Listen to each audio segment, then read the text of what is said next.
बहराइच हिंसा को अब लगभग 1 महीने गुजर चुके हैं, लेकिन वहां लगी हिंसा की आग आज भी शांत होने के पश्चात भी लोग दहशत में जी रहे हैं। 13 अक्टूबर से शुरू हुए बवाल में रामगोपाल मिश्रा नाम के हिंदू युवक की हत्या और फिर उसके बाद शुरू हुए हंगामे और फिर हिंसा ने इतना विकराल रूप ले लिया कि इस हिंसा में कईयों के आशियाने उजड़ गए तो कईयों के जीने की उम्मीद देने वाले रैन बसेरों के साथ साथ घर का सारा सामान और सारी की सारी जरूरत की चीजें जलकर राख हो गई। वहीं कहीं पर मेडिकल स्टोर तो कहीं हॉस्पिटल तो कहीं नई बाइकों के शोरूम को जलाकर राख कर दिया गया। और फिर किसी तरीके से पुलिस ने इस मामले को लेकर कड़ाई से ध्यान दिया और आला अधिकारियों को भी सड़कों पर उतरकर मोर्चे को संभालना पड़ा और उसके बाद कड़ाई दिखाते हुए पुलिस और पीएसी की टुकड़ियों ने प्रशासन की मुस्तैदी के साथ हालात पर काबू किया और फिर उसके बाद शुरू हुई अपराधियों की धरपकड़, जिन्होंने इस हिंसा को अंजाम दिया था। और इस धरपकड़ में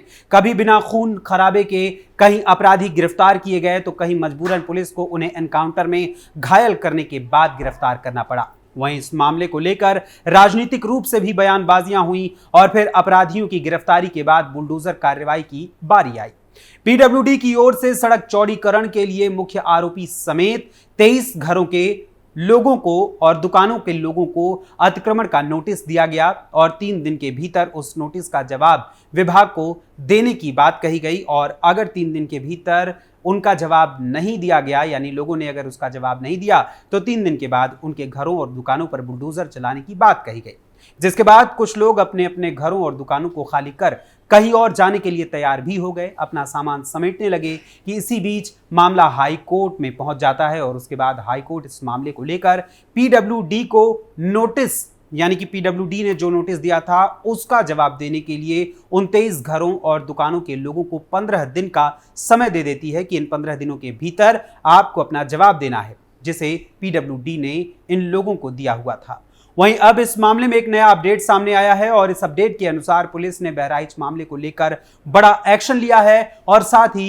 ये बड़ा ऐलान भी किया है कि अब आगे कोई ऐसा अपराध यदि करता है तो उसे भी कुछ ऐसा ही दंड दिया जाएगा। बहराइच मामले पर आखिर क्या है पुलिस का एक्शन और ऐलान, मैं आपको बताऊंगा विस्तार से हमारी आज की इस स्पेशल स्टोरी में। नमस्कार, कैपिटल टीवी उत्तर प्रदेश देख रहे हैं आप और मैं हूं आपके साथ अखिलेश पांडे। 13 अक्टूबर यानी इस बार के दशहरा पर्व का अगला दिन, जब हर ओर मां दुर्गा के भक्त विभिन्न दुर्गा पूजा पंडालों से मां दुर्गा समेत अन्य प्रतिमाओं को लेकर विसर्जन स्थल तक जा रहे होते हैं और कुछ ऐसा ही दृश्य बहराइच के महाराजगंज इलाके में भी नजर आता है। लेकिन मुस्लिम बाहुल्य इलाके से गुजर रहे विसर्जन जुलूस को लेकर जब हिंदू समाज के लोग आगे बढ़ रहे थे और डीजे पर नाचते गाते हुए आगे चलते जा रहे थे, तो जब ये जुलूस मस्जिद के सामने से गुजरने लगा तो इस जुलूस में लगे डीजे पर मोदी और योगी से जुड़े हुए गाने उस समय बजाए जा रहे थे। तभी मुस्लिम समुदाय के कुछ लोग वहां मौके पर पहुंचते हैं। इसके बाद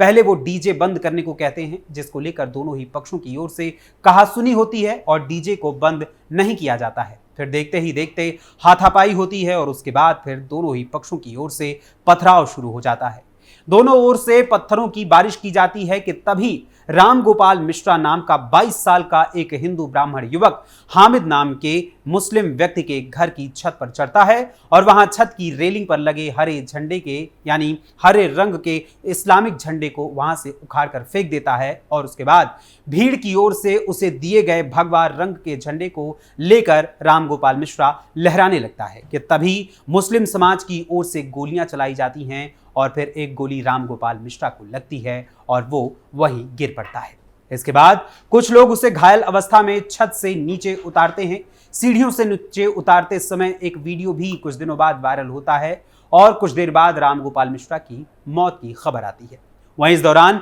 अफवाह फैलाई जाती है कि रामगोपाल मिश्रा को गोली लगने के बाद उसे मुख्य आरोपी हामिद समेत मुस्लिम समाज के कुछ अन्य लोगों द्वारा घसीटकर उस मकान के भीतर ले जाया गया जिस मकान की छत पर वो चढ़ा हुआ था। उसके बाद वहां उसकी जमकर पिटाई की जाती है, उसके नाखून उखाड़े जाते हैं और फिर उसे मारते पीटते हुए, इससे जब मन नहीं भरता है उन लोगों का, तो उसे यानी रामगोपाल मिश्रा को गोली मार देते हैं, जिसकी वजह से उसकी मौत हो जाती है। इस अफवाह के सामने आने के बाद गुस्साई हिंदू समाज की भीड़ आवेश में आकर जगह जगह तोड़फोड़ करने लगती है। हॉस्पिटल और मेडिकल स्टोर में तोड़फोड़ की जाती है। आग लगा दी जाती है, नई बाइकों के शोरूम को जला दिया जाता है और साथ ही कई अन्य मुस्लिम परिवार के लोगों के घरों को भी जलाने और दुकानों को भी तोड़ने फोड़ने की कोशिश करने का काम किया जाता है और कई जगहों पर घरों और दुकानों को तोड़ा और उनको जलाया भी जाता है। लेकिन फिर इस बढ़ती हिंसा को देखते हुए शासन प्रशासन पूरी तरीके से एक्शन मोड में आता है और मोर्चा संभाला जाता है और फिर हालात पर किसी तरीके से काबू पाया जाता है। वहीं इसके बाद शुरू होती है अपराधियों की धरपकड़, जो आज भी लगातार जारी है और इसी धरपकड़ के क्रम में पुलिस एनकाउंटर भी शामिल है। दरअसल बहराइच सांप्रदायिक हिंसा मामले में पुलिस ने कल यानी रविवार को इस पूरे मामले के मुख्य साजिशकर्ता शकील अहमद समेत कुल 6 लोगों को गिरफ्तार किया है, लेकिन अभी भी 3 आरोपी पुलिस की गिरफ्त से बाहर हैं। यूपी पुलिस की ओर से इस मामले में फरार चल रहे 3 आरोपियों पर 10-10 हजार रुपए का इनाम भी घोषित किया गया है और इन आरोपियों में सैफ अली, जावेद और शोएब नाम के आरोपी शामिल है। वहीं मीडिया रिपोर्ट्स के अनुसार इस मामले में गिरफ्तार किए गए आरोपियों के बारे में मीडिया को जानकारी देते हुए बहराइच पुलिस अधीक्षक वृंदा शुक्ला ने बताया, महाराजगंज शहर में दुर्गा प्रतिमा के विसर्जन जुलूस के दौरान राम गोपाल मिश्रा की हत्या और उसके बाद हुई हिंसा के संबंध में हरदी थाने में बीएनएस की विभिन्न धाराओं जैसे 191/2 दंगा, 103/2 हत्या, 61/2 आपराधिक साजिश, 109 हत्या का प्रयास और आर्म्स एक्ट के तहत 2 मामले दर्ज किए गए हैं। जांच के दौरान मामले के मुख्य साजिशकर्ता 52 वर्षीय शकील अहमद उर्फ बबलू निवासी महाराजगंज, उसके भाई 29 वर्षीय मोहम्मद इरफान और 24 वर्षीय फरहान रजा और साथ ही सांप्रदायिक सौहार्द बिगाड़ने में 33 वर्षीय हसीब, 25 वर्षीय तौसीफ और 28 साल के नूरानी का नाम शामिल है, जिन्हें गिरफ्तार कर न्यायालय के माध्यम से जेल भेज दिया गया है। वहीं इस जांच के दौरान इन आरोपियों के अलावा महाराजगंज निवासी सैफ अली, जावेद और शोएब भी इस घटना में शामिल पाए गए हैं, जो कि अभी भी फरार हैं। वहीं इन तीनों फरार आरोपियों पर पुलिस ने 10-10 हजार रुपए का इनाम घोषित किया है। वहीं मुख्य साजिशकर्ता शकील अहमद के खिलाफ पहले से ही 2 आपराधिक मामले दर्ज हैं। गौरतलब है कि इस मामले में पुलिस पहले भी गिरफ्तारी कर चुकी है। असल में रामगोपाल मिश्रा हत्याकांड में शामिल मुख्य आरोपी अब्दुल हमीद को पहले पुलिस ने गिरफ्तार किया था, जिसके बाद 17 अक्टूबर को अब्दुल हमीद के 2 बेटों मोहम्मद सरफराज और मोहम्मद तालीम की नानपारा बाईपास पर हांडा बसहरी नहर के पास पुलिस से मुठभेड़ हो गई थी, जिसमें दोनों आरोपियों की ओर से पुलिस पर जब फायरिंग की गई तो पुलिस की ओर से भी इस मामले पर जवाबी फायरिंग की गई और जवाबी फायरिंग में दोनों ही आरोपियों मोहम्मद सरफराज और मोहम्मद तालीम के पैर में गोली लग गई और फिर पुलिस ने उन्हें घायल अवस्था में गिरफ्तार कर हॉस्पिटल में एडमिट कराया, जिसके बाद उसके पश्चात उन्हें अदालत में पेश करते हुए जेल में भेज दिया गया। वहीं इसके बाद आई खबरों के मुताबिक यूपी के ADG law and order Amitabh Yash ने बताया कि एनकाउंटर के बाद 5 आरोपियों को गिरफ्तार कर लिया गया, जो हिंसा के आरोपी थे और वो सब नेपाल भागने की फिराक में लगे थे, लेकिन पुलिस ने उन्हें हाफ एनकाउंटर में गिरफ्तार कर लिया है। वहीं इसी बीच सियासी तौर पर बयानबाजियां भी शुरू हुई। सपा प्रमुख अखिलेश यादव ने तो इसे लेकर एक साजिश करार देते हुए इसको सोशल मीडिया प्लेटफॉर्म एक्स पर पोस्ट करते हुए 14 अक्टूबर को लिखा था कि चुनाव का आना और सांप्रदायिक माहौल का बिगड़ जाना ये इत्तेफाक नहीं है। जनता सब समझ रही है, हार के डर से हिंसा का सहारा लेना किसकी पुरानी रणनीति है, सब जानते हैं। ये उपचुनाव की दस्तक है। दिखावटी कानून व्यवस्था की जगह अगर सरकार सच में पुख्ता इंतजाम करे तो सब सही हो जाएगा, लेकिन ऐसा होगा तभी जब ये सरकार चाहेगी। वहीं इसके साथ ही जब पुलिस ने इस हिंसा के मुख्य आरोपियों समेत अन्य आरोपियों की गिरफ्तारी शुरू की और इस क्रम में जब पुलिस ने हाफ एनकाउंटर भी किया तो उसे लेकर भी सपा प्रमुख अखिलेश यादव की ओर से इसे फर्जी एनकाउंटर बताया गया। वहीं अब एक बार फिर से पुलिस ने बहराइच हिंसा मामले के आरोपियों को गिरफ्तार किया है और इस आरोपियों में साजिशकर्ता, जो मुख्य साजिशकर्ता हैं, उनके समेत कुल 6 लोगों को गिरफ्तार किया गया है।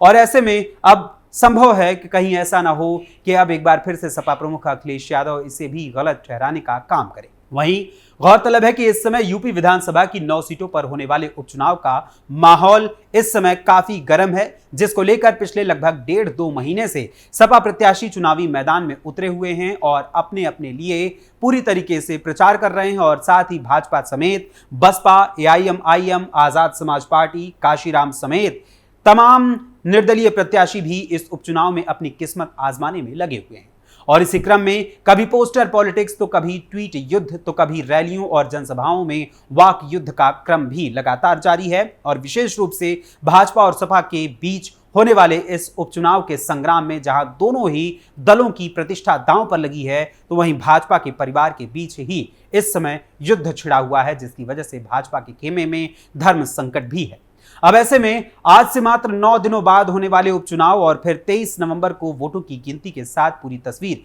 बिल्कुल साफ हो जाएगी कि इस उपचुनाव में कौन कितने पानी में है। लेकिन इस उपचुनाव से पहले जहां सूबे की राजधानी लखनऊ में एलडीए की ओर से शनिवार और फिर रविवार को बुलडोजर कार्रवाई की गई और साथ ही बहराइच हिंसा की साजिश को अंजाम देने वाले पूरे तरीके से जो मुख्य आरोपी रहे उनकी गिरफ्तारी को लेकर आप सभी का क्या कुछ कहना है, आपकी राय क्या है इस मामले पर, अपने कमेंट्स के जरिए हमें जरूर बताइएगा। फिलहाल अभी के लिए बस इतना ही, फिर मुलाकात होगी किसी और खबर किसी और मुद्दे के साथ। तब तक के लिए मुझे अनुमति दीजिए और बने रहिए कैपिटल टीवी उत्तर प्रदेश के साथ। धन्यवाद, नमस्कार।